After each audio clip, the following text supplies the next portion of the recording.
Welcome back दोस्तों। कैसे हैं आप सब। आज हम एक्सप्लेन करेंगे एक इटालियन हॉरर मिस्ट्री मूवी को जिसका नाम है द वेल, जो कि अभी हाल ही में रिलीज हुई है। यह मूवी बहुत डरावनी है, तो चलिए शुरू करते हैं। फिल्म की शुरुआत में हम बस में एक लीसा नाम की लड़की को देखते हैं जो कि कुछ ड्राइंग कर रही थी, और उसी बस में 3 लोग और होते हैं जिसमें से उनका नाम है टोनी, मेडिसा और डेजी होता है, जो कि वो तीनों लीसा से बात कर रहे होते हैं। तब लीसा बताती है कि वो एक पेंटिंग रिस्टोरर है और वो इसी काम के लिए समूची जा रही है। तब बातों ही बात पता चलता है कि वो तीनों भी समूची जा रहे हैं और वो तीनों बायोलॉजिस्ट हैं और वो तीनों वहाँ की लोकल जानवरों को देखने जा रहे हैं। तब वह चारों रात में समूची पहुँचते हैं। फिर वह तीनों जंगल में निकल जाते हैं और लीसा दमाली मैंसन के लिए बस स्टैंड पर बस का इंतजार कर रही होती है। तभी वहाँ पर मार्कस नाम का लड़का आता है और वह लीसा को द मालवी मैंसन लेके जाता है। जब लीसा और मार्कस वहाँ पहुँचते हैं तो मार्कस लीसा से कहता है कि यहाँ मालवी नाम की एक औरत रहती है जो कि विधवा है और वो बहुत अच्छी है। फिर लीसा कहती है कि चलो मैं चलती हूँ, वक्त मिला तो तुमसे फिर मुलाकात जरूर होगी। मार्कस कहता है हाँ जरूर, मैं यहीं पास में ही रहता हूँ। फिर लीसा वहाँ से चली जाती है और मालवी उसका वेलकम करती है और फिर मालवी लीसा को पेंटिंग दिखाती है जो कि रिस्टोर करना है। मालवी कहती है कि कुछ दिन पहले ही इस कमरे में अलाव से आग लग गई थी, तो हमने उसे तुरंत बुझा दिया था, लेकिन पेंटिंग तो नहीं जली पर यह काली हो गई। फिर लीसा पूछती है मालवी से कि यह पेंटिंग किसने बनाई। तब मालवी बोलती है कि वो इतनी मशहूर तो नहीं थी जिन्होंने यह पेंटिंग बनाई, पर कई आर्टिस्ट उनकी बहुत इज्जत करते थे क्योंकि उनका पेंटिंग करने का अंदाज कुछ अलग था। तब लीसा बोलती है कि इसे रिस्टोर करना इतना आसान नहीं होगा क्योंकि कैनवास पर काफ़ी काली और धूल जम हो गई है और इसे रिस्टोर करने में 1 महीना लग सकता है। तब मालवी बोलती है कि मेरे पास वक्त बहुत कम है, तुम्हें 2 हफ्तों में यह काम खत्म करना होगा क्योंकि इसे लंदन के एक खास ऑप्शन में ले जाना है, जरूरी है क्योंकि इज्जत दांव पर है। फिर लीसा बोलती है कि मैं तुरंत काम करना शुरू कर देती हूँ और कहती है मैं इसी कमरे में रहना चाहूँगी जिससे मेरा वक्त भी ज़ाया नहीं होगा और काम पर भी फोकस कर सकती हूँ। तब मालवी कहती है जैसा तुम चाहो, और यह कहकर मालवी चली जाती है वहाँ से। फिर हम देखते हैं लीसा को जो कि पेंटिंग सही कर रही होती है, यानी कि रिस्टोर करने लगती है। तभी उसे किसी के गाने की आवाज़ सुनाई देती है तो वो टेरिस की तरफ चली जाती है। वहाँ देखती है कि छोटी बच्ची गा रही है जिसका नाम है जूलिया।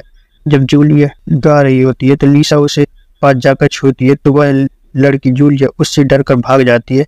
फिर हम रात में टोनी को देखते हैं जो कि जंगल में माइक लगा रहा होता है और वह वापस आकर अपने टेंट में लेट जाता है। तब उसे कुछ अजीब सी आवाज़ सुनाई देती है तो टोनी वहाँ से देखने के लिए जाता है तो एक मोटा आदमी जो साइको होता है वो उसे पकड़ कर ले जाता है और वो साइको मेडिसा और डेजी को भी पकड़ कर ले जाता है, पिंजरे में बंद कर देता है। जिसके बाद हम लीसा को देखते हैं जो कि पेंटिंग साफ कर रही होती है।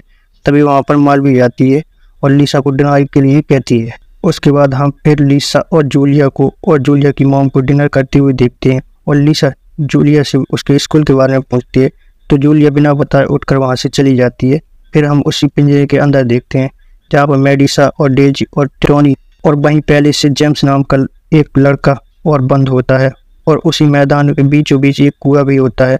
अब उसके बाद हम उस जगह की वहीं साई को मोटा आदमी अरुणा को आता हुए देखते हैं जिसने उन सबको यहाँ पर कैद कर रखा था। अरुणा अपने हाथ में एक डोल लेकर आता है और वो उस डोल को उस कुएं में डालता है और इतने में सब चिल्लाने लगते हैं। तो अरुणा उस डोल को बाहर निकालता है और सीधा टोनी के पिंजरे का डोर ओपन करके अंदर चला जाता है और वो अपनी गरासी से टोनी की पीठ में घुसा देता है, टोनी को मार देता है और फिर उसे टोनी को उस कुएं में फेंक देता है। पर वो ऐसा क्यों कर रहा था ये हमें नहीं दिखाया जाता। फिर उसके बाद हम लीसा को देखते हैं जो कि पेंटिंग पर चाकू की मदद से साफ कर रही होती है, जिस वजह से उसकी उंगली कट जाती है और उसका खून पेंटिंग पर गिर जाता है। और ठीक उसी वक्त लाइट भी चली जाती है और उसी वक्त लीसा के पिता वहां पर आते हैं और वो लीसा के सामने ही अपने गले को काटकर खुद को खत्म कर लेते हैं, जिसे देखकर लीसा काफी ज्यादा डर जाती है। लेकिन यह सब उसका बुरा सपना होता है और उसे बुरा सपना इसलिए आया क्योंकि उसका खून उस सांप पेंटिंग पर लग गया था। और इधर लीसा सोने चली जाती है और जब लीसा सो रही होती है तभी बार हम रूम में एक अजीब सी लेडी को देखते हैं जो कि लीसा का गला दबाने लगती है। तो अचानक लीसा की आंख खुल जाती है और यह उसका बुरा सपना होता है। लेकिन जब लीसा उठकर उस पेंटिंग को देखती है तो वो उसके सपने वाली लेडी होती है और लीसा उस पेंटिंग में बनी उस औरत को ध्यान से देखने लगती है कि तभी वहाँ पर जूलिया आ जाती है और वो उसको कहती है कि पेंटिंग में जो औरत है उसका नाम डोरका है, जो कि एक चुड़ैल है और वो इसी घर में रहती है और ये पेंटिंग साबित है, और अगर उसने इस पेंटिंग को दोबारा से रिकवर कर दिया है तो फिर तुम्हें कोई नहीं बचा सकता। और यह बोलकर जूलिया वहाँ से चली जाती है। फिर रात को लीसा मार्कस से पब में जाती है और वो उससे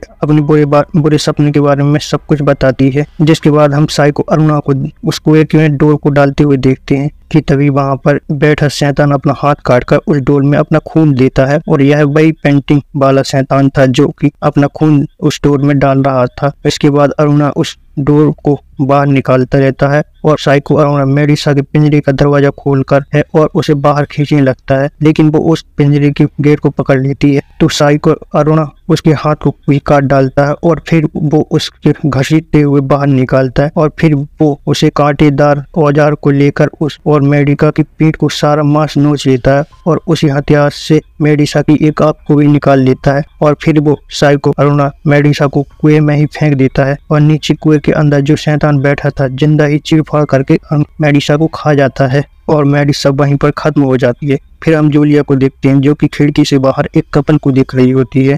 तभी वहाँ पर लीसा भी आ जाती है और वो जूलिया को रोता हुआ देखती है। जूलिया उसको बताती है कि वह हमेशा अकेली ही रहेगी क्योंकि उसकी माँ हमेशा बस खुद के बारे में सोचती है। तभी वहाँ पर मालवी भी आ जाती है और वह लीसा को अपने साथ ले जाती है और वो उससे बताती है कि जूलिया बड़े लड़कों को डेट करना चाहती है, जो कि बहुत ही अजीब लगता है मुझे, इसलिए जूलिया को बाहर नहीं निकलने देती। फिर लीसा उस पेंटिंग की साबित होने वाली बात भी बताती है तो मालवी बोलती है कि तुम उसकी बातों पर ध्यान मत दो। लीसा इन चीजों पर ध्यान नहीं देती, जिसके बाद लीसा को फिर से एक बुरा सपना आता है कि वो सो रही होती है। तभी उसके रूम में डेजी और टोनी आते हैं। डेजी टोनी को एक व्हील चेयर पर बैठा कर वहाँ पर लेकर आई थी और टोनी की एक टांग कटी हुई है जिस पर माल भी नहीं है, और डेजी लीसा से मदद मांग रही थी होती है, जिसके बाद लीसा आँख खुल जाती है और जब वो बाथरूम में जाती है तो उसे बाथटब में से किसी की आवाज आती है। जब वो पर्दा हटाती है तो वह देखती है कि बाथटब में खून ही खून है और उसी बाथटब में मेडिसा पड़ी हुई है, और ये सब देख कर लीसा बहुत ज्यादा डर जाती है और वो चिल्लाने लगती है, जिसे सुनकर वहाँ पर मालवी आ जाती है और वो देखती है कि बाथटब का बटन ऑन था, और लीसा ये बोलती है कि उसे बहुत ही डरावनी चीजें दिखाई दे रही हैं और वो यहाँ पर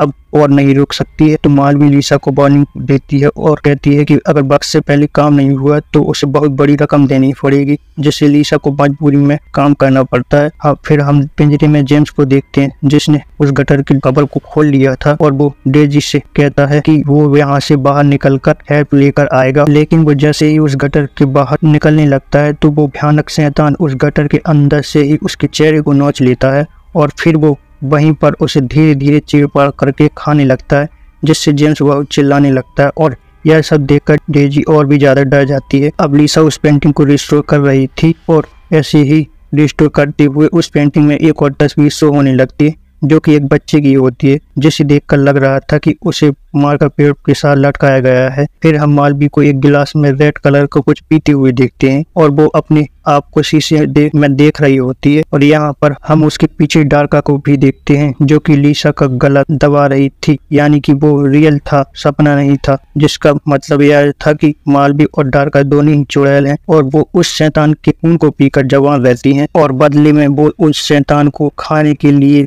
इंसान देती है। वो इसलिए ताकि वो शैतान अंदर से ब्लड खत्म ना हो और बहुत ही ज्यादा मात्रा में ब्लड उसके शरीर में बनता रहे, और वो अरुणा है वो भी शायद उसी खून को पीता होगा ताकि वो उन चुड़ैलों के लिए काम करता रहे। फिर अब हम जूलिया को देखते हैं जो कि लीसा के पास आती है और वो फिर से लीसा को बोलती है कि ये पेंटिंग रिस्टोर ना करे, और वो ये भी कहती है कि यह पेंटिंग 500 साल पुराने पहले बनाई गई थी। मेरी मॉम और डोरका और कुछ लोगों ने इस बिली नाम के एक लड़के की बलि देकर उन्होंने गोरन नाम के शैतान को अपनी बस में कर लिया था और ऐसे कुएं में कैद कर लिया था। उन्होंने उसके ऊपर एक काज लगाया जिस वजह से वो इस पेंटिंग से कनेक्ट हो गया, और यह काज 5 साल तक होता है, और ये काज हर 500 साल के बाद में जब लाल शर्मा की रात आती है और जब पेंटिंग पर मून लाइट इस पेंटिंग पर पड़ती है, और अगर ये पेंटिंग रिस्टोर हुई तो यह काज फिर से शुरू हो जाएगा और अगले 500 साल तक फिर से इसकी माँ और डार्का बेकसूर लोगों को मारती रहेगी और उस शैतान के खून से जवान रहेगी। लेकिन जूलिया यह सब बिल्कुल भी नहीं चाहती और अब हमें समझ में आता है कि जूलिया भी कोई छोटी बच्ची नहीं है, बल्कि उसने वो खून तब पिया होगा जब वो छोटी बच्ची थी, यानी 13-14 साल की। तो उसके बाद अब तक वो 500 सालों से ऐसी ही है, उसी एज में अटक कर रह गई है। लेकिन लीसा जूलिया की बातों पर यकीन नहीं करती, तो जूलिया उसको डेजी और टोनी और मेडिसा के बारे में बताती है। तब जाकर लीसा को जूलिया पर यकीन होता है, क्योंकि लीसा ने जूलिया को उन तीनों के बारे में कभी कुछ बताया ही नहीं था। इसलिए जूलिया उसे उन तीनों के पास लेकर जाने लगती है ताकि वो उस पर यकीन कर ले। जूलिया लीसा को एक टनल से लेकर जाती है। तभी मालवी जूलिया को आवाज देती है, जिसे सुनकर जूलिया वहां से चली जाती है। लेकिन लीसा उसी रास्ते से आगे बढ़ जाती है, तो लीसा देखती है कि वहीं साइको अरुणा भी वहां जा रहा होता है। लेकिन वो साइको अरुणा लीसा को नहीं देख पाता और लीसा अरुणा का पीछा करने लगती है। लेकिन आगे बढ़ने से पहले वो एक हथियार उठा लेती है और फिर वो उसके पीछे पीछे चलने जाती है। तभी साइको को शक होने लगता है कि कोई उसका पीछा कर रहा है, तो लीसा पहले ही छुप जाती है और जब उसे कोई दिखाई नहीं देता तो वो आगे बढ़ जाता है। लेकिन लीसा जिस जगह पर छुपी होती है तो उसे वहां पर लोगों के कटे हुए बॉडी पार्ट्स रखे मिलते हैं, जिसमें कीड़े पड़ चुके थे। थोड़ी देर के बाद अरुणा वहां से चला जाता है और वहां पहुंचकर अरुणा डेजी का पिंजरा खोलकर उसके पास जाता है और वो उसे छूने लगता है। तो डेजी उसको धक्का देकर वहां से भागने की कोशिश करती है, तो वो डर के मारे नीचे गिर जाती है और सिर पे चोट आने की वजह से वो वहीं बेहोश हो जाती है। और जब डेजी को होश आता है तो साइको अरुणा अपने गर्म चाकू से डेजी के चेहरे को जला देता है। और जब साइको अरुणा डेजी को उस कुएं पे जिंदा ही फेंकने वाला होता है, तभी डेजी की चिल्लाने की आवाज को सुनते हुए लीसा वहां पर आकर डेजी को बचा लेती है और लीसा उस हथियार से अरुणा को मारती है, जिससे वो बेहोश हो जाता है। फिर लीसा डेजी को लेकर उसी टनल से घुस जाती है और फिर से हम अरुणा को देखते हैं, जो कि होश में आ जाता है। और इधर वो शैतान उस गटर से बाहर आ चुका था, जिसे मालवी ने 500 साल पहले उस कुएं में कैद कर रखा था। वो शैतान साइको अरुणा को जिंदा ही चीर पाड़ करके खा जाता है। और इधर जब डेजी और लीसा भाग रहे थे, तभी सामने से मार्कस को आता देख लीसा उससे मदद करने के लिए कहती है, लेकिन मार्कस एरोगन से डेजी को ही मार देता है। और यहाँ पता चलता है कि मार्कस भी उन्हीं में से एक है। और फिर वो लीसा को मारने की धमकी देती हुए पेंटिंग वाली कमरे में ले जाने के लिए कहता है। और फिर हम देखते हैं कि चांद भी धीरे धीरे पूरा लाल होने लगा था और अब मालवी जल्दी से लीसा से वो पेंटिंग रिस्टोर करवाने लगती है और धीरे धीरे वो पेंटिंग साफ होती जा रही थी, जिसके अंदर मालवी और मार्कस भी था, यानी कि यहाँ पर सभी मिले हुए थे। अब लीसा पेंटिंग में मालवी के हाथ में एक पेपर को देखती है, जिस पर वो कर्ज वाली लाइनें लिखी हुई थी, यानी कि इन्होंने ही सबसे पहले शैतान को बिल्ली की बलि दी थी और उसे यहाँ पर बुला लिया। फिर इन कर्ज वाली लाइनों की मदद से उसको कुएं में कैद कर दिया था और पेंटिंग वगैरह बना दी थी। और तभी वहां पर जूलिया भी आ जाती है और वह पेंटिंग को जलाने की धमकी देती है। तो मालवी मार्कस को जूलिया को मारने को ही कह देती है और मार्कस जैसे ही जूलिया को मारने के लिए आगे बढ़ता है, तभी लीसा डस्ट रिमूवर केमिकल मार्कस की आंखों में डाल देती है, जिससे वो वहीं पर चीखने चिल्लाने लगता है। तभी मालवी मार्कस की एरोगन लेकर लीसा पेट में शूट कर देती है और हम देखते हैं कि अब रात के 12 बज गए हैं और अगला दिन शुरू हो गया है, जिसका मतलब है कि अब कार्य खत्म हो गया है और यह पेंटिंग पूरी तरह से रिस्टोर भी नहीं हुई है। तो मालवी मार्कस डोरका 500 सालों से जिंदा थे, वो सब धीरे धीरे बूढ़े होकर राख बनते जा रहे हैं। फिर इसके बाद हम जूलिया को भी देखते हैं, जो कि धीरे धीरे पहले जवान होती है, फिर बूढ़ी हो जाती है, जिसके बाद वो भी राख बन जाती है। लेकिन जूलिया बहुत ही ज्यादा खुश थी, क्योंकि वो कई सालों से एक 13 साल की बच्ची के शरीर में रहकर तंग आ चुकी थी, जबकि उसकी 500 साल से भी ज्यादा उम्र। और फिर वहां पर गोरन यानी कि वो शैतान आ जाता है। तो जल्दी से लीसा पेंटिंग में जो पेज मालवी के हाथ में था वह उस लिखी हुई लाइनें पढ़ने लगती है, जिससे वो शैतान लीसा के बस में हो जाता है। यानी कि ये लाइनें सिर्फ उसे रोकने के लिए नहीं बल्कि उसको कंट्रोल करने के लिए भी थी। और जब वो वापस शैतान को कुएं में जाने के लिए कहती है और वो शैतान फिर से कुएं में कैद हो जाता है। अब लीसा भी अगले 500 साल तक इस कर्ज को भरेगी, क्योंकि अब यह कर्ज जो था वो कहीं न कहीं लीसा पर भी आ चुका था। यानी कि पेंटिंग के ऊपर वो जो मून लाइट थी वो पड़ जाती है। और फिर हम 30 साल बाद का समय देखते हैं, जहाँ पर लीसा अभी भी जवान थी, यानी कि उसने भी उस खून को पी लिया था। लेकिन लीसा यहाँ पर मालवी से कुछ अलग ही चीजें करती है। वो अमीर लोगों को उस शैतान का खून देकर उससे खूब सारे पैसे कमा रही होती है। फिर हम गोरन को देख पाते हैं, जिसे कैद करके उससे जबरदस्ती खून निकाला जा रहा था। और ये मूवी इसी के साथ यहीं पर खत्म हो जाती है। तो दोस्तों, आपको हमारा एक्सप्लेनेशन कैसा कैसा लगा हमें कमेंट्स करके जरूर बताएं। साथ ही हमारे चैनल को सब्सक्राइब करें ताकि ऐसे ही लेटेस्ट और फ्रेश कंटेंट हमारे मिलते रहें आपको। मैं मिलूंगा आपसे नेक्स्ट वीडियो में, तब तक के लिए बाय।